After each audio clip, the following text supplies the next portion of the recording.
이렇게 여러분 또 만나 뵙게 돼서 참 반갑습니다. 사랑합니다. 네, 사랑합니다. 사랑합니다.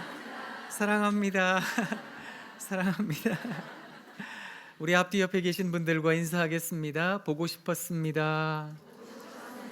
보고 싶었습니다. 네. 우와. 이야. 많이 하셨지요?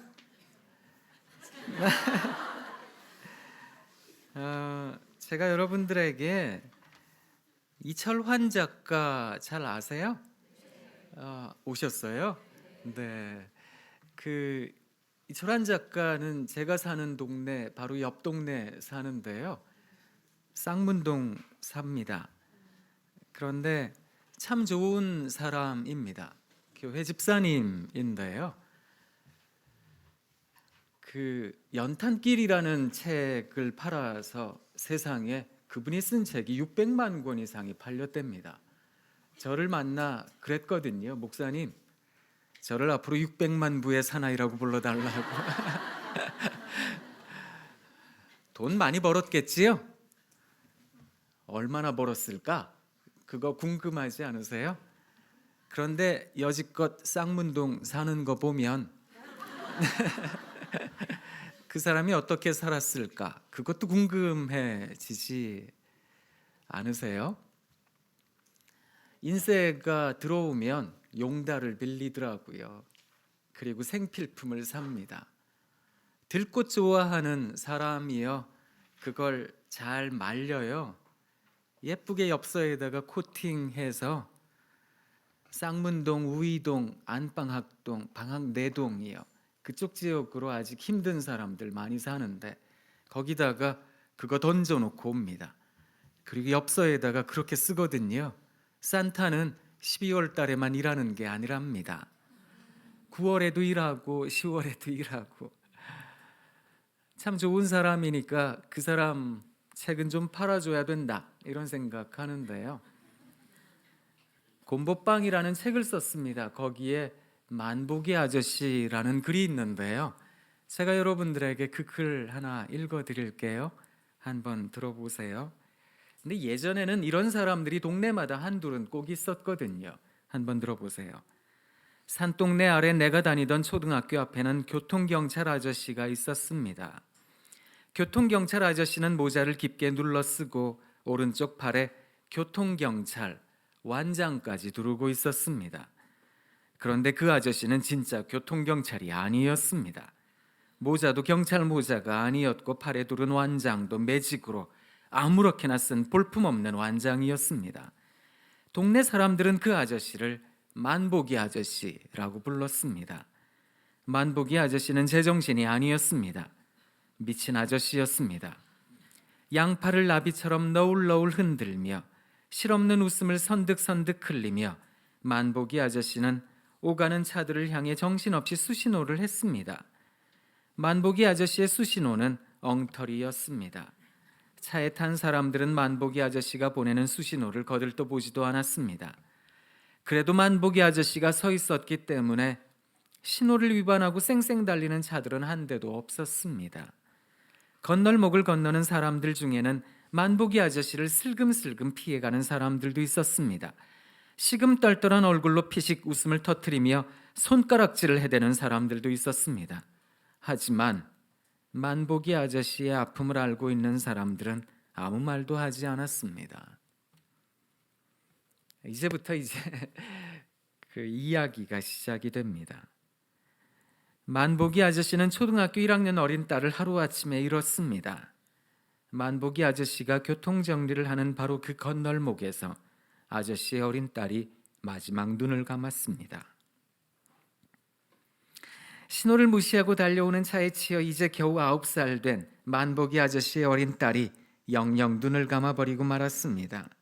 아빠 얼굴을 도화지에 그려가지고 집을 나서던 어린 딸의 마지막 모습을 만보기 아저씨는 잊을 수가 없었습니다. 아파하다가 가슴을 찢으며 아파하다가 만보기 아저씨는 미치고 말았습니다. 딸기꽃 같은 어린 딸의 얼굴을 단 한순간도 지울 수 없어 만보기 아저씨는 차라리 미치고 말았습니다. 학교를 오가는 아이들이 호기 아저씨의 어린 딸처럼 될까봐 만보기 아저씨는 비가 오나 눈이 오나 학교 앞 건널목을 지킨 것입니다. 어느 날부터인가 만보기 아저씨가 시름시름 앓기 시작했습니다. 어두운 방에만 누워있던 만보기 아저씨는 2년이 넘도록 해온 교통정리를 더 이상 할 수 없었습니다. 아저씨네 집을 다녀온 엄마는 딱해서 어쩌나 하고 혀만 끌끌 찼습니다. 만보기 아저씨는 끝내 눈을 감고 말았습니다. 만보기 아저씨가 떠나간 후에도 아저씨는 강물처럼 내 가슴에 흘렀습니다. 만보기 아저씨 가슴에 펄럭이던 빨간 카네이션이 내 가슴에 선연해 지워지지 않았습니다. 어버이날 어린 딸이 가슴에 달아준 카네이션을 만보기 아저씨는 비닐로 꽁꽁 싸매 2년이 넘도록 가슴에 달고 다녔습니다. 만보기 아저씨가 마지막 눈을 감을 때에도 아저씨 가슴 위에 카네이션이 있었습니다. 죽음이 되어 강물의 하얀 몸 풀 때에도 만보기 아저씨 가슴엔 빨간 카네이션이 펄럭이고 있었습니다. 아이고 참 괜히 아침부터 이런 글을 읽어서 죄송합니다. 여러분들에게 들려드리고 싶은 이야기가 있답니다. 바울과 실라가 마케도니아 지방으로 전도 여행을 갔습니다. 마케도니아 지역에서 첫 번째 만난 도시가 빌립보라는 도시였습니다. 그 도시에서 두아디라성 출신의 자주색 옷감 장사였던 루디아라는 좋은 여자를 만나기도 했습니다만 그곳에서 아주 불쌍한 여종 하나를 만나게 되었습니다. 그 여종은 귀신에 들려서 미래를 점치던 사람이었습니다. 여종의 행색이 불쌍해서 그 여종을 바울과 실라가 고쳐주었습니다. 성령의 은혜로 예수 그리스도의 이름으로 고쳐준 겁니다. 그러면 사람들이 좋아해야 될 텐데 그 여종으로 말미암아 이문을 먹고 살던 주인들이 자신들의 이문이 끊긴 걸 알자 화가 많이 났나 봅니다. 바울과 실라를 붙잡았습니다. 그리고 심하게 매질을 했습니다. 옥에다가 가두었습니다. 하지만 그 밤에도 바울과 실라는 열심히 기도하고 찬송했습니다. 그랬더니 세상에 옥문이 막 흔들리더니 파옥이 된 겁니다.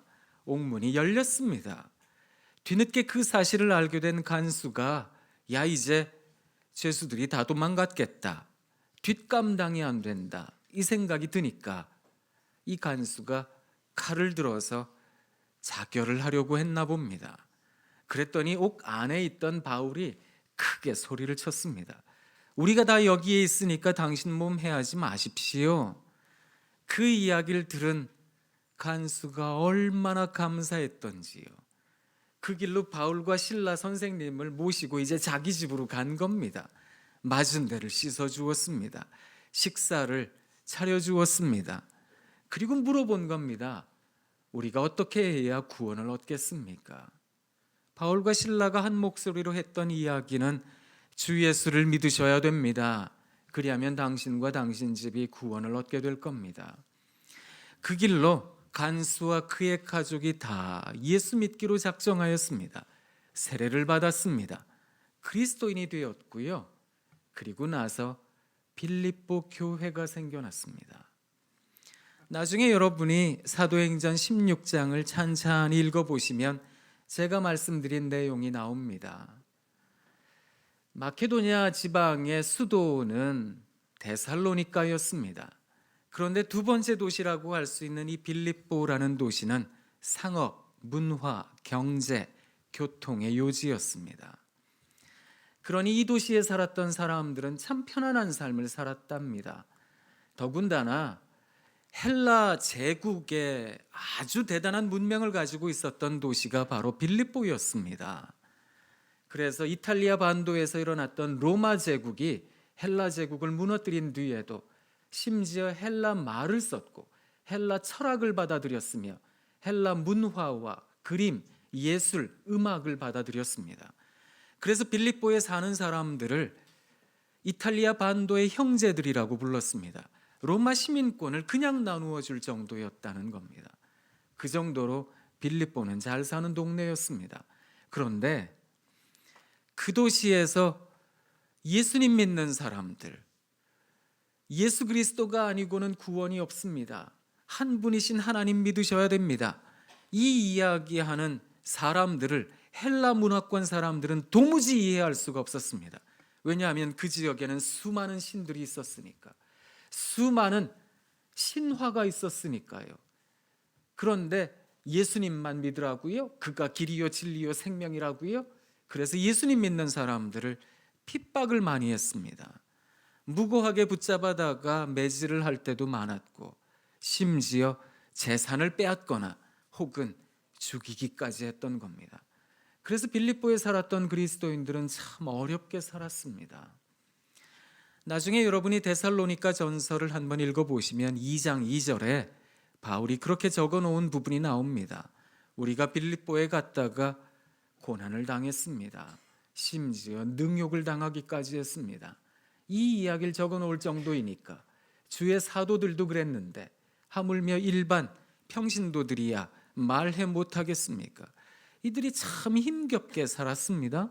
그런데 이 빌립보서라고 하는 책에 별칭 하나가 있는데 그게 뭐냐 하면 기쁨의 서신이라는 겁니다. 나중에 바울이 저 로마 감옥에 갇히게 됩니다. 그 로마 감옥에서 쓴 4개의 서신을 옥중 서신이다 이렇게 말을 합니다. 빌립보서, 골로새서, 에베소서, 그리고 빌레몬이라고 하는 사람에게 쓴 빌레몬서까지 이 4개의 서신을 옥중 서신이라고 말을 하는데요. 그 가운데 하나가 빌립보서입니다. 이 글을 쓰는 바울 자신도 로마 감옥에 갇혀 있었습니다. 그의 신세도 바람 앞에 등불 신세였습니다. 이제 곧 죽을 겁니다. 그는 로마 감옥에서 죽임을 당했습니다. 그 사람이 자기가 개척한 교회, 자기가 목회한 지역에다가 편지를 씁니다. 그런데 유독 기쁨이라는 단어를 참 많이 썼습니다. 여러분은 나의 기쁨입니다. 제가 여러분 생각할 때마다 참 기쁩니다. 여러분 기뻐하세요. 기쁨이라는 단어를 참 많이 써서 이 서신의 별칭이 기쁨의 서신입니다. 오늘 우리가 봉독한 하나님의 말씀도 그렇게 시작합니다. 주 안에서 항상 기뻐하라. 내가 다시 말하노니 기뻐하라. 사실 우리라는 존재는 이 땅을 살아가며 인지상정을 경험할 때가 많거든요. 우리는 오감을 통해 세상을 만나잖아요. 시각, 청각, 후각, 미각, 촉각 이런 감각을 통해 세상을 만나는데 내 눈에 안 좋은 일이 벌어지면 내가 느끼기에 좋지 않은 일들이 생겨나면 우리는 절망하기도 하고 슬퍼지기도 하고 화가 나기도 합니다. 우리가 느끼기에 좋은 일들이 생겨나면 우와 행복합니다. 즐겁습니다. 그렇습니다. 그게 사람입니다. 그런데 성경을 가만히 보면 오늘 본문도 마찬가지거든요. 우리들에게 좀 이상한 이야기를 합니다. 주 안에서 항상 기뻐하세요. 내가 다시 말하노니 기뻐하셔야 됩니다. 바울이 그렇게 이야기를 했다는 것은 아주 특이한 겁니다. 왜냐고요? 살아가며 어떻게 기뻐해요? 좋은 일이 있어야 기뻐하지요. 행복한 일이 있어야 기뻐하지요. 그런데 바울 스스로도 로마 감옥에 있었지만 빌립보에 사는 사람들도 힘들었다니까요. 자기 가족이 무고하게 끌려가서 매를 맞고 왔다니까요. 심지어 죽임당하기도 했다니까요. 자기 재산이 빼앗겼다니까요. 그런데 어떻게 기뻐해요? 그걸 어떻게 내가 기뻐해요? 그런데 바울이 그 성도들에게 말을 하고 있는 겁니다. 여러분 기뻐해야 됩니다. 제가 이제 여러분들에게 이 의미를 말씀드리기 위해서 또 시를 몇 개 읽어드릴게요. 저는 시를 참 좋아합니다. 시는 적은 말로 사물의 본질을 표현하려고 하기 때문입니다. 저는 시를 좋아하는데요. 왜냐하면 그리스도인이 시를 닮았기 때문입니다. 적은 몸짓으로, 적은 행위로 주님을 표현하려고 하니까 아무리 뭐 대단한 일을 한다 해도 하나님의 사랑 표현할 수 있을까 그런 생각이 드는데요. 그래서 시 읽어드릴게요. 한번 들어보세요. 유한진이라는 시인이 들꽃 언덕에서라는 시를 적었답니다. 들꽃 언덕에서 알았다. 값비싼 화초는 사람이 키우고 값없는 들꽃은 하나님이 키우시는 것을. 그래서 들꽃 향기는 하늘의 향기인 것을. 그래서 하늘의 눈금과 땅의 눈금은 언제나 다르고 달라야 한다는 것도 들꽃 언덕에서 알았다. 이런 거 아셨어요? 잘 모르셨지요? 아, 그렇구나. 그런 생각이 듭니다. 장미, 백합 이런 거요. 귀하니까 값어치가 있으니까 사람이 키우더라고요. 그런데 들꽃은 보니까 저절로 자라는 것 같은데 우와, 하나님이 키우시는 거로구나. 들꽃 언덕에 선 시인이 깨달았다는 겁니다. 그렇구나. 사람이 가진 가치와 하나님이 가진 가치가 다르겠구나. 그걸 들꽃 언덕에서 들꽃 바라보며 시인이 깨달았다는 겁니다. 저는 이런 관점이 좋은 사람입니다. 제가 왜 이런 시를 읽고 있는지 이해가 되세요? 잘 따라오고 계세요 지금? 왜 두 눈을 동그랗게 뜨고 계세요? 한 편 더 읽어드릴게요. 한민복이라는 시인이 우리 손가락에 대한 시를 적었어요. 손가락 10개죠? 왜 10개인지 아세요? 들어보세요. 손가락이 10개인 것은 어머니 뱃속에서 몇 달 은혜 있나 기억하려는 태아의 노력 때문인지도 모릅니다. 우와, 이런 거 아셨는지요? 우리가 엄마 뱃속에 있을 때 한 달, 두 달, 세 달, 네 달, 다섯 달, 여섯 달, 일곱 달, 여덟 달, 아홉 달, 열 달, 그래서 두 손 꼭 쥐고 손가락 10개인 채로 나왔다는 겁니다. 이 이야기를 저희 학교 학생들에게 했더니 저한테 그러더라고요. 그러면 칠삭동이는요? 팔삭동이는요? 지금 그런 얘기를 하고 있는 게 아니라고요. 지금 잘 따라오고 계세요? 왜 이런 얘기를 하고 있을까요? 한 편 더 읽어드릴게요. 정호승이라는 시인이 그리운 목소리라는 시를 적었습니다. 혹시 나무깨 하나 보신 적 있으세요? 우와, 멋있으세요.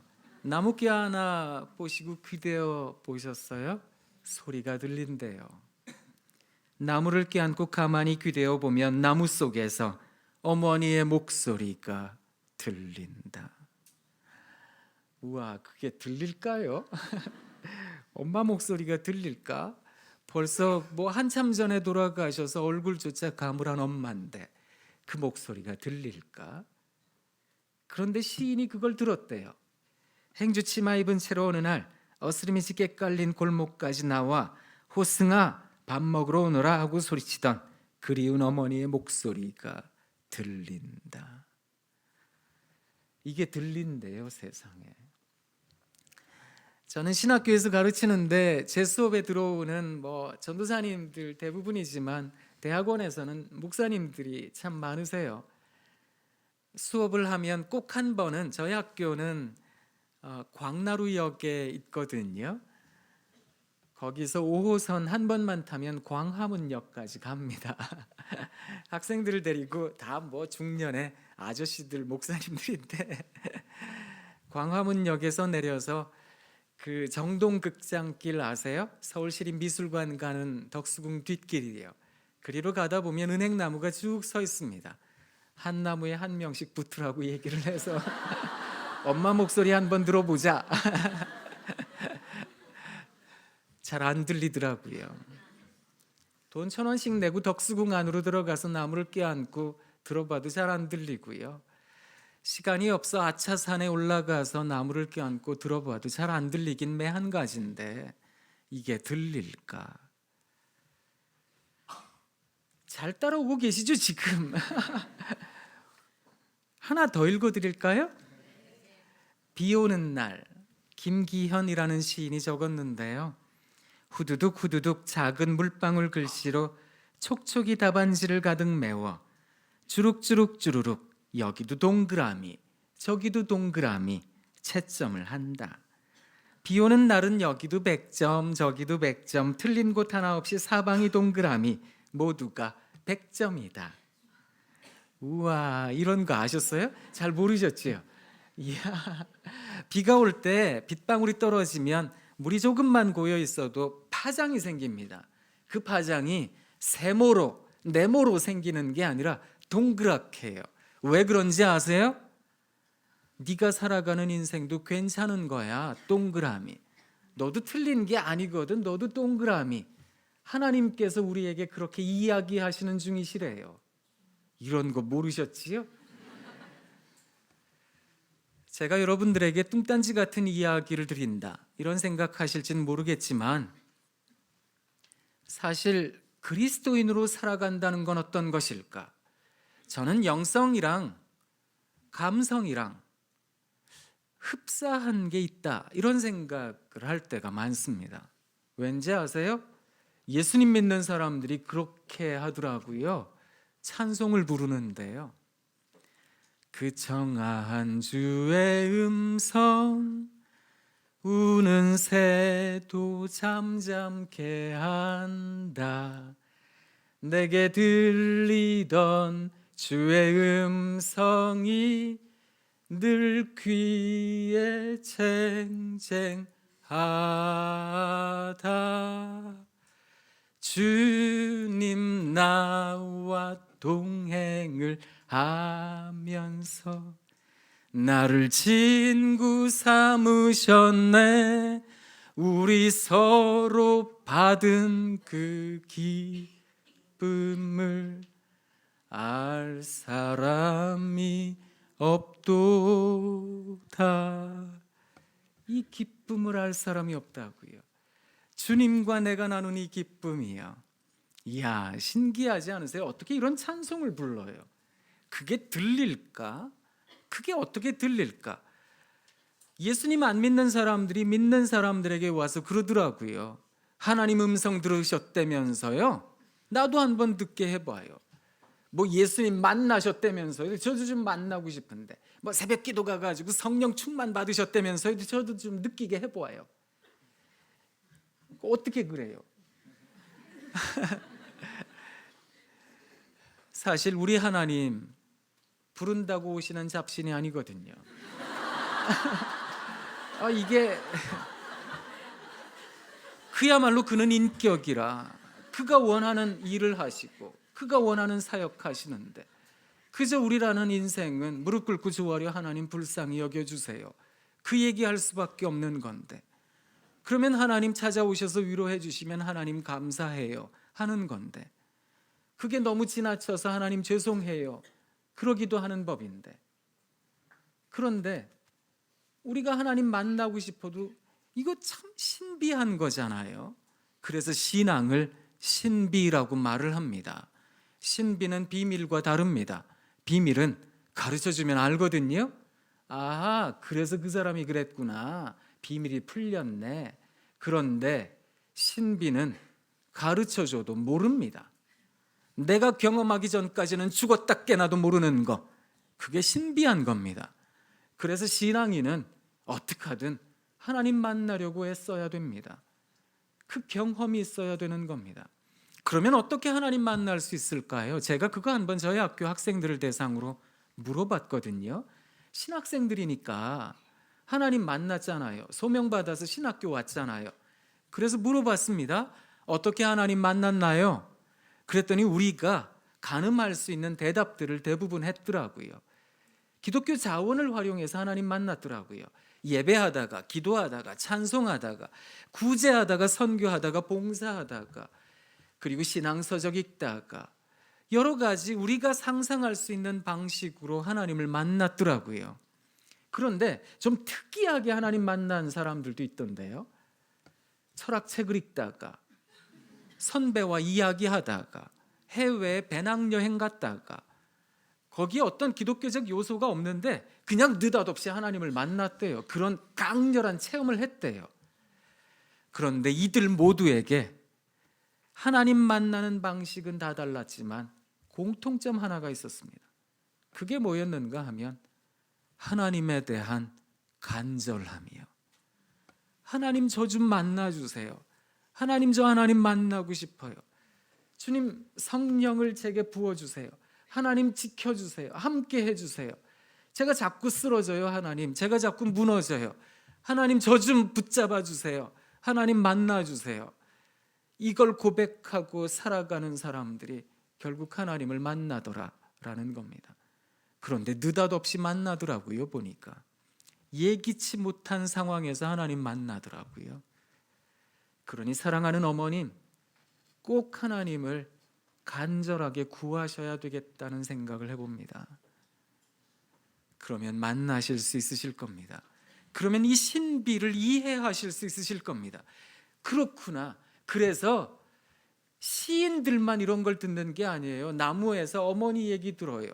들꽃 언덕에서 하나님 가치가 틀리구나. 그런 거 깨달아요. 우리 손가락 보고 우와, 손가락 어머니 사랑을 느껴요. 시인들의 이야기가 아니라 우리들의 이야기라고요. 주 안에서 기뻐한다는 것은 그런 이야기가 아닐까, 그런 생각을 해봅니다. 주 안에서 기뻐하는 사람들은 그렇게 기뻐할 줄 아는 것 같습니다. 내가 살아가는 나의 삶의 현재가 어렵다고요, 힘겹다고요, 거기에서 그냥 주저앉아 버리는 인생이 아니라 그것을 넘어서서 그 안에 있는 하나님의 음성도 듣고 하나님의 모습도 발견하는 것이 아닐까. 지난주에도 말씀드렸지만 무겁지 않은 인생은 없는 법입니다. 힘들지 않은 인생은 없는 법입니다. 가슴 시리지 않는 영혼도 없다는 생각을 해봅니다. 그런 인생길 걸어가지만 그래도 저 기뻐요 하나님, 즐거워요 하나님, 그렇게 한번 살아가 보시면 어떨까요? 여러분 사랑합니다. 사랑합니다. 사랑합니다. 예뻐서 사랑한다 그러는 줄 아세요? 저요 사랑합니다 이런 말 참 좋아하거든요. 일생 동안 사랑합니다 이야기하며 살면 참 좋겠네, 그런 생각합니다. 이 세상 모든 사람이 모든 사람을 사랑할 수 있다면, 모든 사람이 모든 사람을 귀히 여길 수만 있다면, 그래서 사랑 이야기하고 살아가는 사람인데, 사랑 이야기하면 제 마음에 사랑이 가득할 줄 알았습니다. 사랑 이야기하면 내 앞에 있는 사람들이 사랑받아 마땅한 행동을 하게 될 줄 알았다고요. 그런데 그게 아니라는 걸 알게 되었습니다. 사랑한다 이야기를 했는데 제 마음에 사랑이 바닥이 났습니다. 사랑한다 말했는데 앞에 있는 사람들이 사랑받아 마땅치 않은 행동을 정말로 잘하더라고요. 그래서 그렇게 이야기하는 사람이 되었습니다. 사랑을 이야기할 때는 이를 악물고 해야 됩니다. 이게 됩니다. 해보실래요? 사랑합니다. 한번 해보세요. 옆에 분 보고 하지 마시고요. 오해할지 모르니까 저를 보고 이를 악물고 결연에 찬 표정을 갖고 이야기 한번 해보시죠. 사랑합니다. 그런데 이렇게도 안 된다는 걸 알게 되었거든요. 그래서 믿음이 있어야 되는 거로구나, 그 생각하게 되었습니다. 예수님께서 제자들에게 용서에 대한 말씀하셨을 때 제자들이 자신을 봤거든요. 우리에게 믿음을 더하셔야 됩니다, 그 얘기했거든요. 그렇다는 생각을 했습니다. 사랑이라는 건 쉬운 일이 아닙니다. 사랑이라는 건 절로 되는 것도 아닙니다. 지난 시간에 제가 말씀드렸잖아요. 어쩌면 살아가는 실존으로 이 땅을 살아갈 수밖에 없는 사람으로 사랑하며 살아간다는 것만큼 불가능한 일이 또 있을까? 사랑이 과연 가능할까? 이런 생각을 하면 마음 무거워지고 착잡해질 때가 진짜로 많거든요. 그런데 그걸 해내야 되잖아요. 그러니 주님, 우리에게 믿음을 더하십시오, 이야기할 수밖에 없잖아요. 지난 주간 어떠셨나요? 여러분 아이들에 대하여, 중고등학생 아이들을 둔 부모님, 어머님 여기 안 계세요? 아이들 살인 충동을 느낀다는 어머님들을 참 많이 만났거든요. 시험 기간인데 이게 공부는 안 하고 맨날 자고 놀아야 된다 그러고 어쩌라고요 하고 문 꽉 잠그고 소리 지르고 나가라고요, 가! 막 소리 지르고 전쟁 같은 한 주를 보내지는 않으셨는지요? 사랑이 과연 가능할까? 어떻게 사랑할 수 있을까? 사랑 참 힘겹다, 어렵다, 그런 생각 들 때가 참 많거든요. 그러니 믿음을 구해야지요. 하나님, 우리들에게 믿음 더 해주세요. 하나님, 믿음 더 해주세요. 죄송해요, 이런 얘기를 자꾸 드려서 지난주부터 이게 불가능한 얘기들을 자꾸 드리는 것 같아서 이게 참 죄송합니다. 여러분들에게 좋은 글 하나 읽어드릴까요? 이철환 작가의 책 한 권 제가 들고 왔는데요, 못난이 만두 이야기라는 책입니다. 여기에 보면 김밥에 대한 좋은 얘기가 담겨 있습니다. 김밥 좋아하세요? 저도 참 좋아합니다. 그런데 김밥 안에 뭐가 많이 들어가면 쉽게 상한대요. 한번 들어보세요. 그런데 말이죠, 김밥 속이 화려해지면 화려해질수록 김밥은 빨리 상해버린다 라고 합니다. 신기하게도 사람 사는 것도 꼭 김밥 속 같습니다. 삶이 화려해질수록 그 사람의 영혼도 빨리 상해버리니까요. 화려해지고 높은 곳에 오를수록 사람들은 낮아질까봐, 초라해질까봐 늘 불안해하니까요. 당신과 나는 항상 최고가 되겠다고 생각하지 않으면 좋겠습니다. 모든 사람들에게 박수만 받겠다고 생각하지도 말고요. 꿈이 너무 많은 사람은 행복해질 수 없으니까요. 불 하나를 켜면 별 하나가 멀어지니까요. 이야, 이 표현은 되게 좋지요. 불 하나를 켜면 별 하나가 멀어진대요. 우와, 이런 건 좀 외우고 다녀야 사람이 깊어 보이는데요. 불 하나를 꺼야지요. 그래야 별 하나가 더 가까이 오겠지요. 꿈 때문에 당신이 너무 아파하지 않으면 좋겠습니다. 당신을 위해 나도 조용히 불을 끄겠습니다. 당신과 나는 들꽃 같은 사람 되면 좋겠습니다. 꽃을 피워야만 사랑받는 장미도 되지 말고, 언제 꺾일지 몰라 불안해하는 백합도 되지 말고, 있는 듯 없는 듯 소리 없이 피고 지는 들꽃 같은 사람 되면 좋겠습니다. 불어오는 바람에도 아름답게 흔들릴 줄 아는 들꽃, 아무 곳에서나 피어나지만 아무렇게나 살아가지 않는 그런 들꽃 말입니다. 당신은 어떤 꽃이 되고 싶으신지요? 당신 가슴 속 아리아리가 아름다운 꽃이 될 거라 믿겠습니다. 당신과 나 강물보다 짧은 인생길 걸어가고 있습니다. 눈빛 뿌리는 날에도 당신이 부디 따스운 밥처럼 살아가면 좋겠습니다. 사랑하는 당신, 나 당신 곁에 늘 머물겠습니다. 가슴으로, 눈빛으로, 소리 없이 환하게. 이야, 좋지요? 그렇게 살면 참 좋겠다는 생각해 봅니다. 들꽃처럼. 들꽃은 아무런 곳에서나 피어나지만 아무렇게나 살지는 않습니다. 어쩌면 장미로, 백합으로 태어나지 못해 난 왜 그럴까 이런 생각할 만도 한데, 그 모습 그 자체로 아름다울 줄 아는 그런 들꽃 말입니다. 그래서 너무 지나치게 내게 조명이 집중되는 것도요, 원하지 않습니다. 그냥 불 끄고요, 내게 주어진 조명을 끄지 않으면 사람들의 얼굴이 보이지 않을 테니까, 내게 집중되어진 어떤 욕구, 욕심, 이거 끄지 않으면 내 아이 얼굴 보이지 않을 테니까, 뭐 저런 인간이 다 있나 속상할 테니까 말입니다.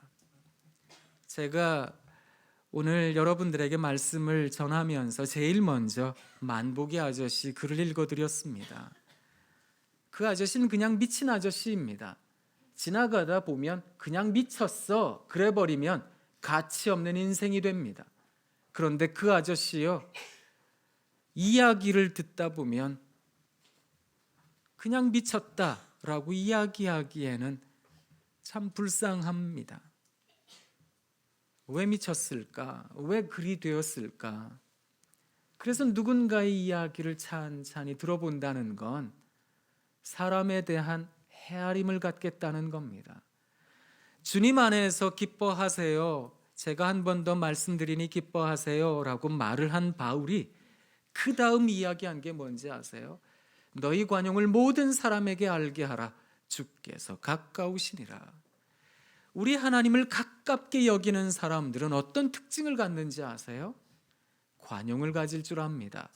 관용이라는 것은 포용, 수용, 끌어안음 이런 단어인데요, 그 단어의 밑바닥에 어떤 정서가 있는지 아세요? 헤아림이요. 누군가를 헤아려 보겠다는 겁니다. 헤아림의 마음이 없이는 관용하기도 어렵고 수용하기도 어렵습니다. 자꾸만 아이들 얼굴 보면 힘들어지시지요, 어머니? 그리고 아이들 얼굴 보면 야, 이게 어떻게 될까? 어떤 인생 살까? 내가 언제까지 얘 옆에 붙어 있어야 될까? 그런 생각으로 암담해지시지는 않으시는지요? 그런데 그럴 때마다 아이에게 하나님께서 아주 귀하게 여기시는 귀한 은혜가, 사랑이 담겨 있다는 걸 꼭 잊지 않으시면 좋겠습니다. 제가 강단 격언 한 가지 말씀드릴까요? 기도하는 자의 자녀는 망하지 않습니다. 기도하는 어머니의 자녀는 망하지 않습니다. 그래서 저는 어머니 기도회 오는 거 좋아합니다. 여기 오는 것도 여행하듯 해야 올 수 있지만 사실 강북 끝에 사는 사람은 강남 내려오기가 쉽지가 않은 거거든요. 한강 보게 해주셔서 감사합니다. 우와, 야, 다리를 건너네. 그러고 기쁜 마음으로 왔거든요. 여러분 사랑합니다. 하나님이 여러분 잘해 주실 겁니다. 한번 여쭤볼 테니까 대답해 보세요. 여러분이 여러분의 자녀를 더 사랑하겠습니까? 하나님께서 여러분의 자녀를 더 사랑하겠습니까? 그거 믿음으로 고백하세요?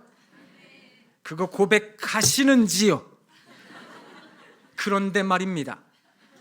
그런데요, 왜 우리가 그렇게 속상해하고, 그리고 내 아이에 대하여 저주하고요, 심지어 너 나가라 그러고, 옷 벗고 나가, 내가 사준 거 다 벗고 나가, 다 두고 나가, 너 혼자 나가, 막 그러잖아요. 속상하면 막 얘기를 하시잖아요. 그죠?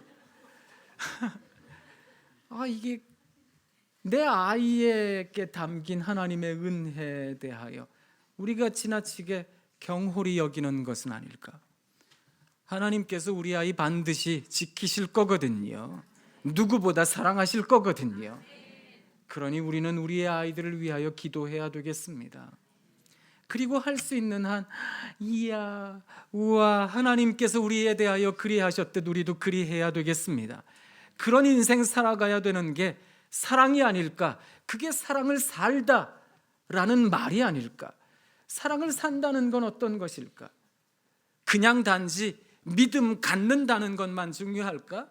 그 믿음을 산다는 건 어떤 것일까? 저는 신학교에서 그런 얘기를 참 많이 합니다. 신학 공부하는데 그냥 스타디 티올로지를 하는 게 아니라 doing theology, 행동해보라고요. 한번 내가 신학을 배웠으면 그걸 한번 살아본다는 건 정말 중요한 거거든요. 그랬다면 한국교회가 이렇게 되지는 않았을 텐데, 그게 가슴이 아프다고요. 물론 저를 포함해서 큰 죄를 가지고 있는 사람들입니다. 어쩌면 우리들에게 주어진 하나님의 책임, 그걸 다해야 되는 것은 아닐까? 신앙 가졌다면, 믿음 가졌다면 한번 살아보는 겁니다. 그래서 내 마음에는 안 들지만, 이야, 우와, 사랑합니다, 사랑합니다, 사랑합니다, 이야, 미친 것 같거든요. 제정신이 아니다 이런 생각도 들거든요. 내가 왜 사랑해 쟤를, 이런 생각도 들거든요. 제가 저희 학교에서 가르친 지 햇수로 13년이 되었습니다. 그동안 사랑합니다 참 많은 이야기를 하고 다녀 이제는 저희 학교에서는 그냥 사랑합니다 교수가 되었습니다. 그게 받아들여지게 되었는데요, 초창기에 제가 처음 학교에 와가지고 사랑합니다, 사랑합니다. 저도 남자니까 자매들에게 그런 얘기를 하기가 어려워서 형제들에게 주로 사랑합니다 그랬다가 오해를 받았습니다. 루머가 학교에 확 돌았다고요. 성정체성이 의심되는 사람이다, 게이일지도 몰라, 이런 얘기까지 들었다니까요. 속이 많이 상했어요. 시간이 지나면 알게 될 거야. 그런 오해에서 이제 막 벗어나니까 또 다른 루머가, 또 다른 이야기들이 우와 막 들려오기도 하는데요. 사람 뒤통수 치지요 뭐. 날마다 주님 안에서 붙잡힌 바대로 살아가고 싶은 사람인데 사람들이 웬 나에 대하여 그렇게 오해를 할까? 내 안에 주여 소망 되소서. 주 없이 모든 일 헛되어라. 밤에나 낮에나 주님 생각. 잘 때나 깰 때 함께 하소서. 하나님 저하고 함께 계셔주세요. 하나님 사자가 그 마귀가 마치 우는 사자처럼 삼킬차를 찾으러 돌아다니고 있더라고요. 영적으로 조금만 나태해지면 자꾸만 무너지는 일들이 생기더라고요. 사랑하는 어머니, 늘 기도해 주시면 좋겠습니다. 그런 헤아림이 우리 어머니들에게 있으시면 좋겠습니다. 근데 바울이 이런 얘기를 빌립보 교인들에게 했다는 건 잔인한 이야기입니다. 그렇지 않아도 힘들고 어려운데 누굴 헤아려요? 날 헤아려야지. 이런 생각하는 그리스도인들에게 사랑하는 여러분, 주 안에서 기뻐해야 돼요. 한 번 더 얘기를 드릴게요. 기뻐해야 돼요. 여러분 관용을 많은 사람들에게 알게 하세요. 주님이 가까워요. 그 얘기했거든요. 그리고 나서 뭐라고 얘기했는지 아세요? 아무것도 염려하지 말고 다만 모든 일에 기도와 간구로 너희 구할 것을 감사함으로 하나님께 아뢰라. 그리하면 모든 지각에 뛰어나신 하나님의 평강이 그리스도 예수 안에서 너희 마음과 생각을 지키시리라. 하나님께서 우리 마음과 생각 지키실 테니까 여러분은 그저 감사하고 하나님께 기도하세요. 기도하는 거 놓치면 안 됩니다. 날마다 기도하세요. 그 얘기하고 있는 겁니다. 그래서 날마다 기도하세요, 어머니. 그렇게 하실 거지요? 네. 감사합니다. 그럼 이렇게 기도하면 좋은 날 오겠지요? 좋은 날 오겠지요? 근데 반드시 하나님이 잘해 주실 거다, 이런 생각합니다. 여러분 딱 저를 보시기에 제가 제 입으로 이런 얘기를 해서 그렇긴 하지만 귀하게 자란 태가 나지요? 저는 진짜로 귀하게 자랐답니다. 진짜로요. 정말 그런데요, 제 위로 누나가 셋 있습니다. 제가 막내 아들입니다. 딸 셋에 아들 하나의 권세를 아세요? 제가 이런 얘기를 드려서 특히 여성이신 어머님들께 정말 죄송한데 제가 어려서 잘 몰랐고요. 요새는 그런 식으로 살지는 않는데 저도 나름대로 여성신학 쪽에 있는 사람이기도 해서 그렇지는 않은데요. 제가 어렸을 때 저희 어머니에게는 한이 있으셨거든요. 외할머니가 딸만 낳으셨어요. 쭉. 그리고 그 딸들이 또 딸들만 쭉 낳았어요. 그러다가 한 딸이 우리 이모가 아들을 낳았어요. 사랑을 독차지했어요. 저희 어머니에게도 한이 있으셨던 거죠. 딸 쭉 낳다가 아들을 딱 낳았으니까 얼마나 귀했겠습니까? 제가 어렸을 때 열대 과일이 귀했습니다. 파인애플, 그건 상상도 못했고요. 행여 바나나 집에 들어오면 온전한 바나나 하나를 저희 아버님이 잡수셨습니다. 가장이시니까. 또 온전한 하나를 제가 먹었습니다. 아들이니까. 나머지 하나를 가지고 저희 어머니와 누나들이 나눠 먹었습니다. 저희 누나들이 제 옆에 와서 한 입만 그럴 때가 많았거든요. 나이 차이도 많이 나는데. 저는 어려서부터 바나나 좀 먹고 살았습니다. 진짜로 귀하게 자랐거든요. 저희 집은 어렵게 살았는데요. 저희 아버님 목사님이세요. 은퇴하신 지 뭐 한참 지나셨습니다. 나이가 많으신데요. 그런데 저희 아버님 왜 옛날 목사님들이 대쪽 같은 게 있으시거든요. 젊으셔서는 이 마을 저 마을 교회 없는 마을 다니시면서 개척을 하셨습니다. 천막교회부터 시작해서 제가 어린 시절 기억나는 것도 그런 건데요. 흙으로 벽돌을 찧었다고요. 그래서 예배당 건물을 올리면 마루 깔고 방석 놓고 앉아서 예배하다가 저희 아버님이 하셨던 이야기는 이제 그만 떠날 때가 되었다고요. 저희 어머니에게 얘기하셨어요. 짐 싸라. 그러면 짐을 싸야 됐어요. 그리고 다른 마을로 가서 또 천막교회부터 해가지고 또 벽돌 찧어가지고 예배당 짓고 조금 지낼만 하면 짐 싸라 그러셨어요. 여기까지다. 이게 우리 거 아니다. 여기까지 우리 일이다. 이게 싫었어요. 제가 어린 시절에 늘 돌아다녔거든요. 초등학교를 많이 옮겨 다녀가지고 어느 학교가 제가 나온 학교인지도 몰라요. 안 가기도 했어요. 그러니까 이게 참 속이 상했지요. 저희 아버님은 목사님이시니까 늘 그런 얘기를 하셨어요. 성경 가방 들고 목사가 어딜 가느냐. 쟁기를 손에 들고 뒤를 돌아보는 자는 하나님께 합당치 않다. 이 얘기를 참 많이 하셨어요. 집이 어려운데도 늘 부르셨던 찬송, 그 찬송 정말 듣기 싫은 찬송. 지금 찬송가 179장인가 그런데요. 이 세상이 즐기는 재물로는 네 근심과 걱정을 못 면하리. 또 숨질 때 위로도 못 얻으며 저 천국에 갈 길도 못 찾으리. 아니 못 찾아도 되니까 밥을 좀 주시든지. 돈이 없는데. 저희 어머니가 진짜 힘들게 지냈거든요. 저도 기억을 하는 건데요. 처음엔 소가 있어서 소달구지에다가 이삿짐을 싣고 갔는데 이것도 팔아먹고 없으니까 리어카에다가 이삿짐을 싣고 갔다고요. 저희 아버지는 성경 가방만 드시고 한 40-50m 앞에 걸어가시고 저희 어머니가 리어카를 끌고 갔어요. 저희 누나들이 리어카를 밀었어요. 전 그 위에 타고 갔어요. 진짜로 귀하게 자랐어요 저는. 진짜 어려운 거 모르고 살고요.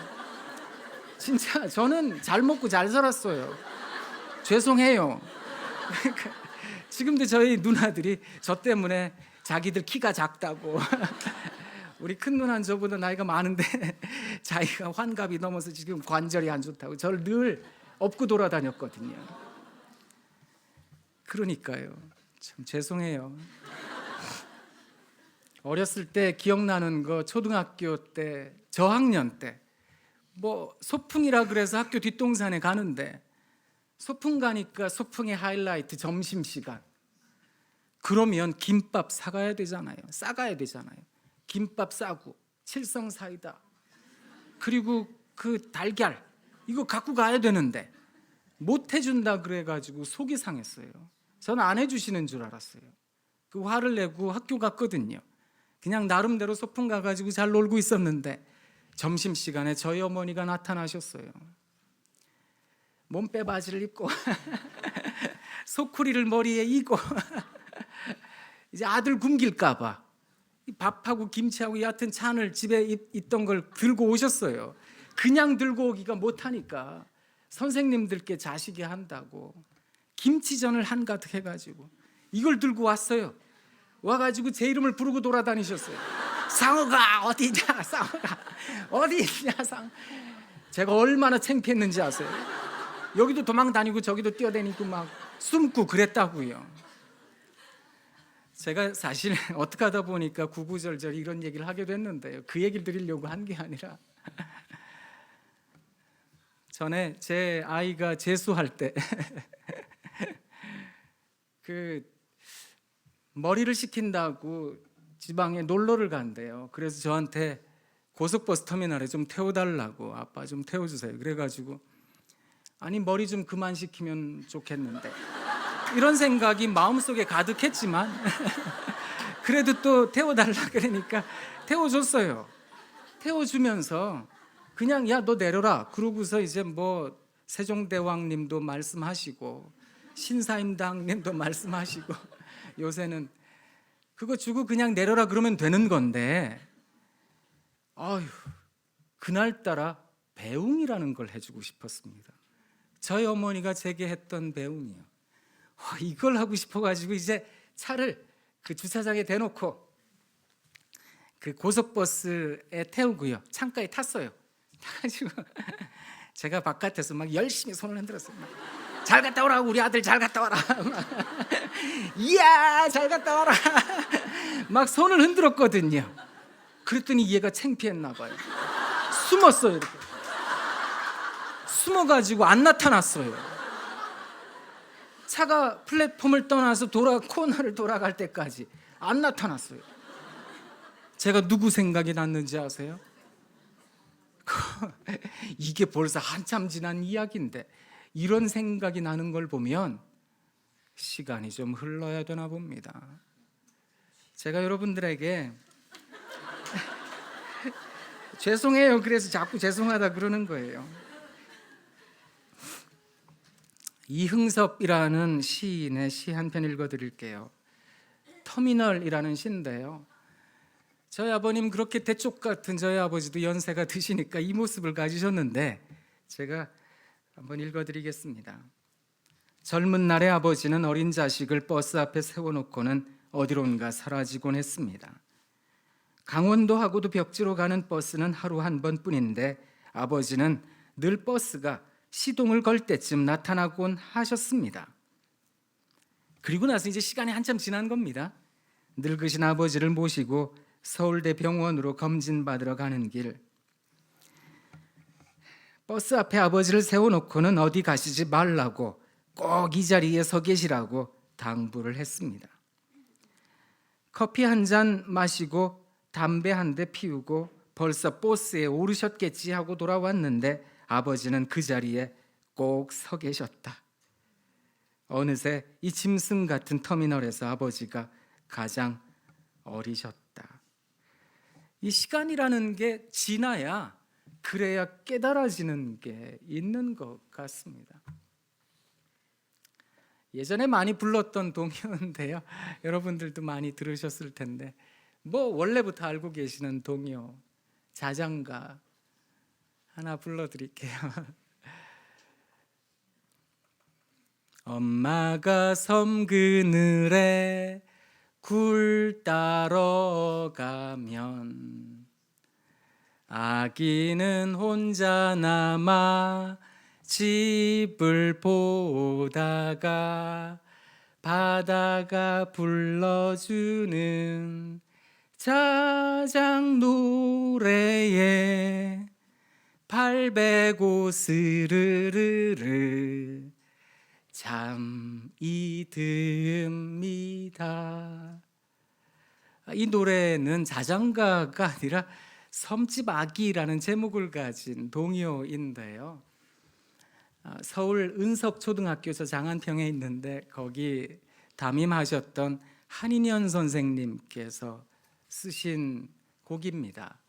근데 이 곡이 원래 그 소년 잡지에 실렸는데 전쟁통에 곡을 잃어버릴 뻔했거든요. 그런데 다행히 좋은 작곡가 선생님께서 이 시에다가 곡을 입혀가지고 아이들 재우는 용도로 사용했거든요.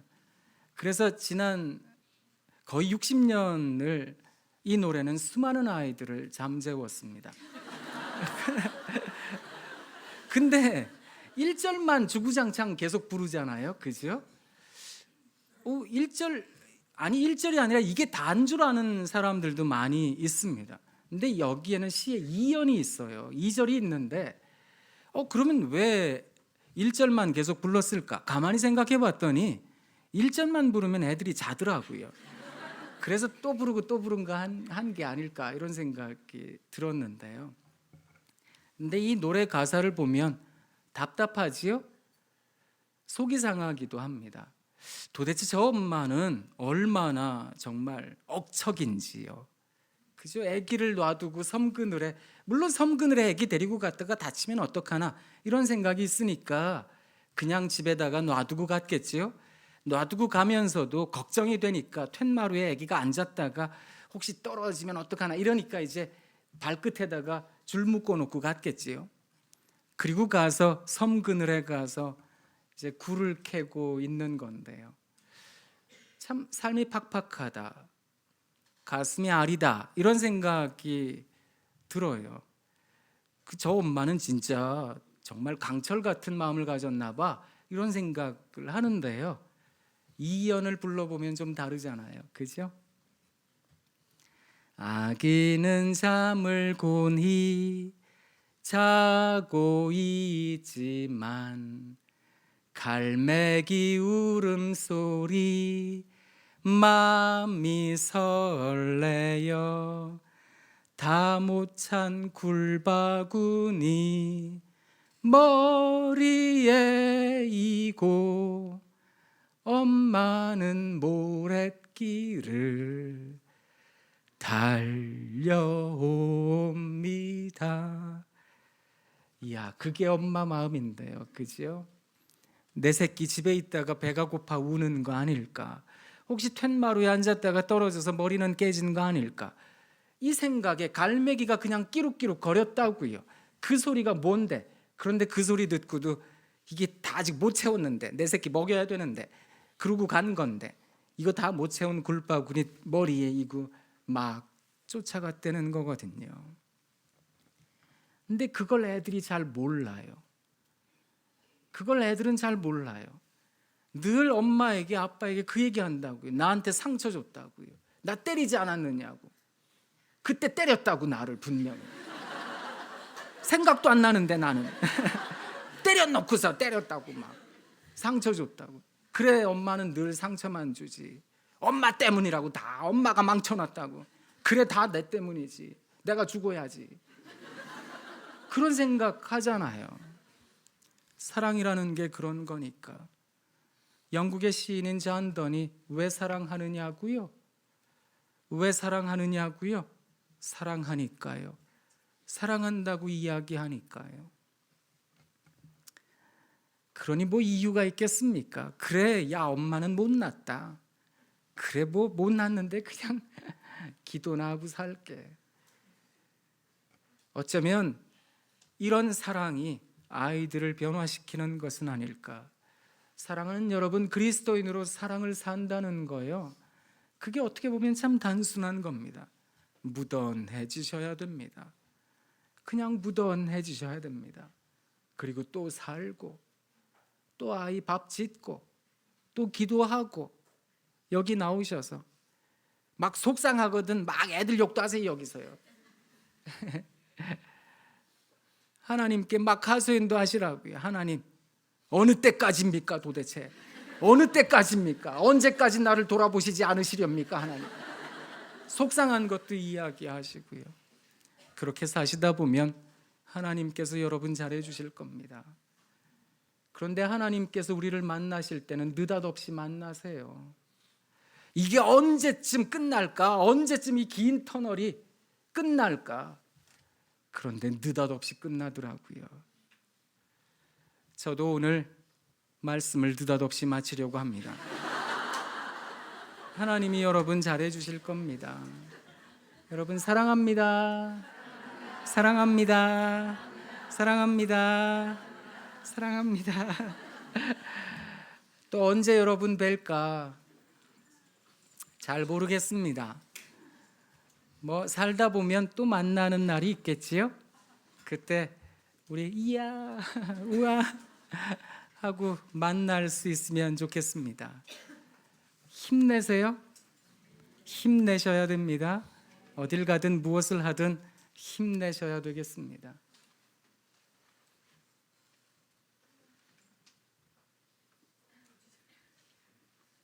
네.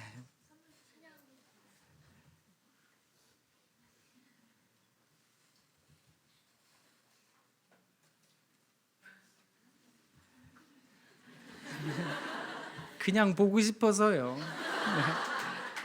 뭐 할 얘기도 없어요.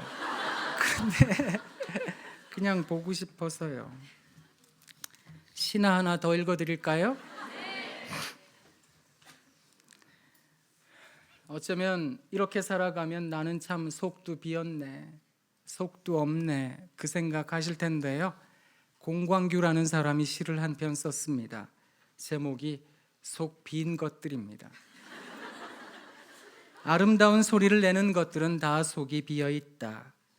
줄기에서 슬픈 숨소리가 흘러나와 피리를 만들어 불게 되었다는 갈대도 그렇고, 시골집 뒤편에 총총히 서 있는 대나무도 그렇고, 가수 김태곤이 힐링 프로그램에 들고 나와 켜는 해금과 대금도 그렇고, 프란치스코 회관에서 회의를 마치고 나오다가 정동 길거리에서 산 오카리나도 그렇고, 모두 속이 비어 있다. 나도 속 빈 놈이 되어야 되겠다. 속 빈 것들과 놀아야겠다. 저도 그렇게 놀려고요. 속 빈 인생으로 살려고요. 어쩌면 이 알참을 추구하는 시대에, 실속을 이야기하는 시대에 사랑한다는 건 속을 자꾸 비우는 거 아닐까? 난 속도 비었지 뭐, 속도 없네. 그런데 그거 아세요? 속이 비면 빌수록 울림은 깊은 법이랍니다. 살아가며 우리 아이들에게 무엇을 남길까? 여러 가지 남길 게 있겠지만 우리 아이들에게 깊은 울림으로 다가설 수만 있다면, 엄마의 모습이, 엄마의 이야기가 그게 깊은 울림으로 다가설 수만 있다면 그거 괜찮은 인생 아니겠습니까? 그래서 어머니 죄송합니다. 또 한 번 더 속 비우고 사세요. 기도하겠습니다.